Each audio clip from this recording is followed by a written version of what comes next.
Hello and welcome to episode 32 of Flow Photographica.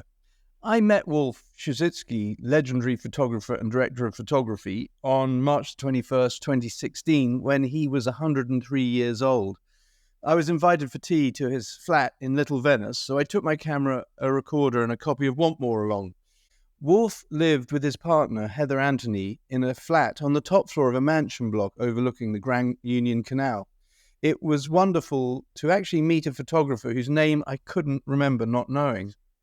Wolf was born in 1912 in Vienna, but came to London in 1934 as the political climate turned against Jews in Austria.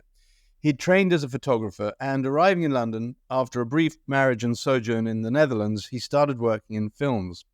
As a cinematographer, Wolf would go on to work on over 200 films, including Ulysses, Ring of Bright Water, Entertaining Mr. Sloane, Get Carter, and even the film adaptation of Rising Damp. Importantly, in the 30s, he worked shooting documentaries for one of the noted fathers of humanistic documentary filmmaking, John Grierson, who was running the visionary GPO film unit at the time. Acting as cameraman for pioneering director Harry Watt, he shot classic early documentary classics, including Night Mail, for which W.H. Auden wrote the script and Benjamin Britten composed the score. Another notable early project, also for John Grierson's studio, was World of Plenty, directed by Paul Rota, who was as notable a theorist of documentary filmmaking as he was a director. In particular, World of Plenty would set the style for naturalistic, humanistic cinematography. Without going too deep into the history, I want to show you how Wolf Suschitzky is connected to the avant-garde and origins of documentary filmmaking, and for that reason alone, his achievements would be enough. Wolf was a living connection to the origins of documentary filmmaking. He was also a noted social documentarian, particularly of the class system as it was in the UK in the early and mid-20th century, and of children and animals. Wolf had, as a young man, wanted to be a zoologist. His most notable photographic works included Charing Cross Road in Soho from the 30s to the 50s, children and working class life in the 40s and 50s, and industrial and labour photography also in the 40s and 50s. He was also noted for his portraits of artists, writers, and intellectuals. In all his work, he engaged with his subjects in a naturalistic way. You can even hear him taking Cartier-Bresson to task for his failure to apply the same attention to his work all the time.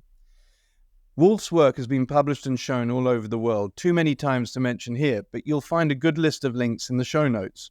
This conversation is short. You can hear how frail Wolf was, but his mind was clear and his enthusiasm for his medium undiminished. I give you Wolf Suschitzky. This is just a sound recorder. Yeah, this is just and so if I put it there, then it will pick everything up, and it will be good enough for our purposes. But for my purposes, but because I noticed that you have a Rolleiflex here, and was that your? Do you think that was your favorite camera? What was your? No, preferred single lens reflex cameras, and most of my best pictures are on the Hasselblad. I had 3 years in a photographic school in Vienna. I could have learned the same probably in 3 months. The aesthetic part of photography never came up in the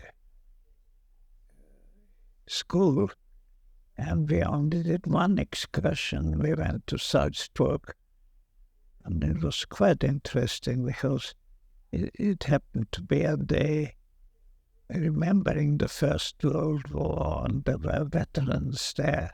Well, Which I photographed, whom I photographed. And the next thing that happens is there was an exhibition, I think, in the V&A, and I had 2 pictures in it, and almost named me, said Cartier-Bresson. And he was very nice, and he took one of his friends who sat next to him to show him my pictures. Really? Yeah. But this was when? This was quite some years ago. But where were you at that point? Well, I was In London, and did you know Cartier-Bresson? no, I had never met him. No, but I mean, did you knew his work? Oh yes, Yes. indeed. And how was he to talk to? Was he? Oh, very friendly. Because some people haven't had that experience with him, I think. Oh, Well, he did stage things. If he took a row of trees at an alley, he put somebody in the middle in the distance. so you say he did stage things? Really? Because a lot of people, have loved Cartier-Bresson because they think that he's naturalistic to a fault. You know that. No. Well, he was naturalistic, being sensible. It was a good idea to have a scale to the whole thing. Absolutely, yeah, I can see that. When I came in, and you said to me that you don't consider yourself to be an artist, but you're a photographer, you're a craftsman, as it were.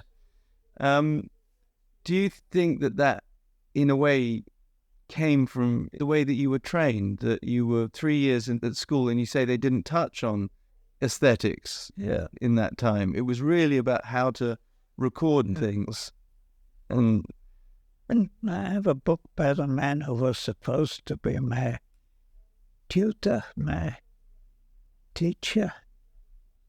And he was a good photographer. But he didn't. He hardly ever spoke to us. He had an assistant who showed us how to make a good print, sort of thing. Anyway, it was quite a good founding in many ways, even the double bookkeeping. But the whole thing was aimed at people who wanted to start a studio, a portrait studio, which was quite often used in Vienna, where I came from. Once a year, you took your children to the photographers. And you had to have 6 years training, really, like a doctor. Has to have 6 years. But you said you could have done it in 3 months. I mean, you were... Yeah, but we lived there. Yes. His name was Kopitz, who was supposed to teach us, but he hardly ever talked to us. Because now you're a cinematographer. I mean, this is the what you're kind of now. That was sheer luck that I got an introduction to a documentary maker here in London, Paul Roster, his name. He was one of the pioneers of. But I preferred others. Harry Watt was a much more humane, less intellectual approach to filmmaking. Do you think that there's too much intellectualism in filmmaking? Well, Grayson, who started the movement of documentary filmmakers, he was a teacher, I believe, but his sister was a very good filmmaker. She did most of the work on housing problems. It was a famous documentary film. But Harry Watt did then later the Night Mail.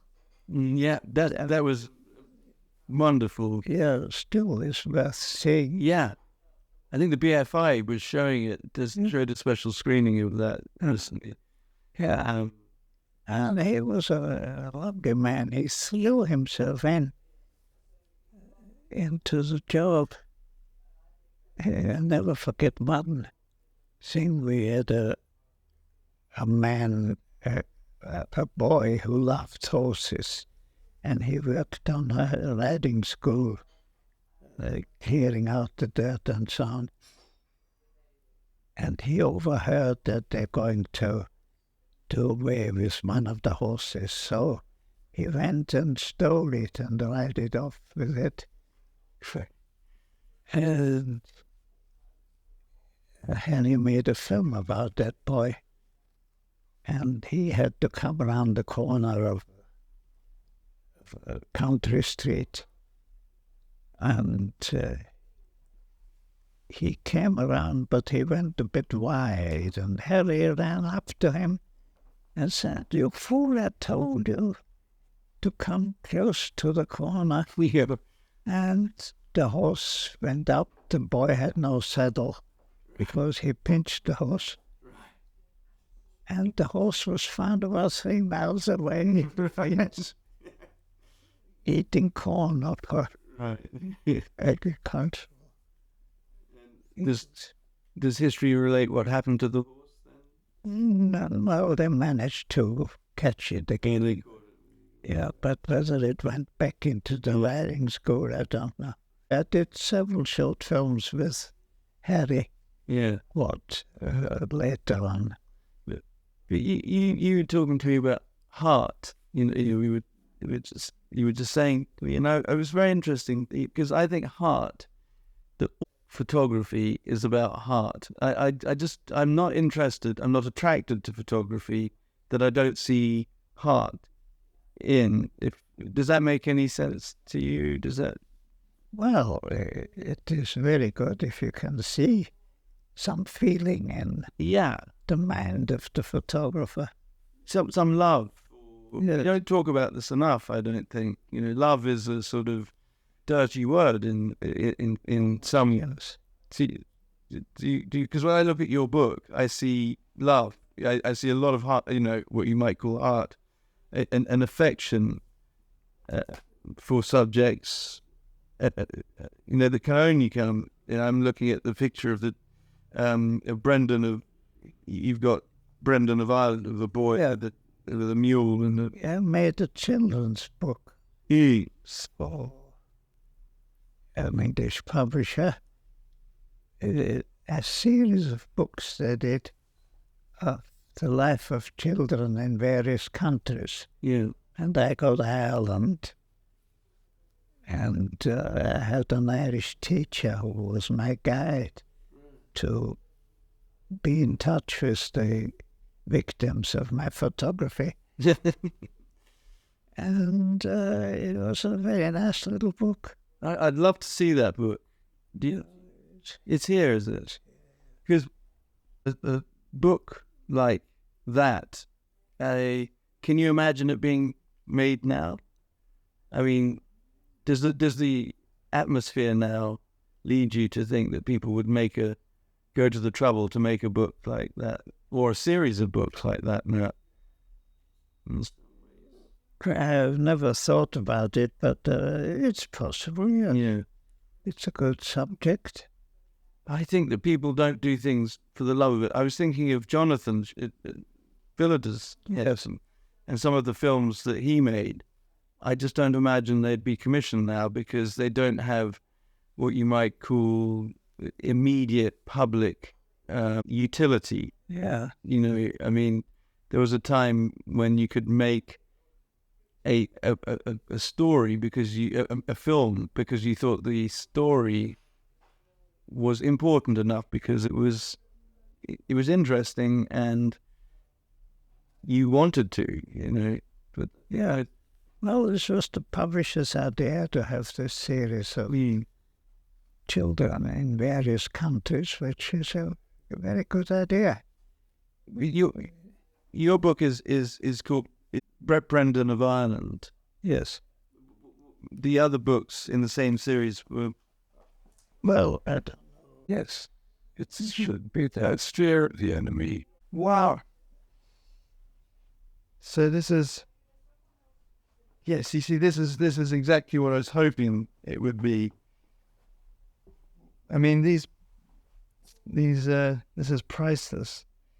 So these are pictures of you've concentrated on a real family. A real family in 1961. In whereabouts in Ireland were they? In the west. And it's and how long did you spend? Well, probably 3 weeks. You had 3 weeks to.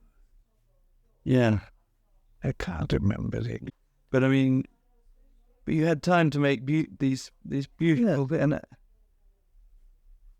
mean, it's stunning. This is the sort of thing that I love most. Photography, I think, does this extremely well.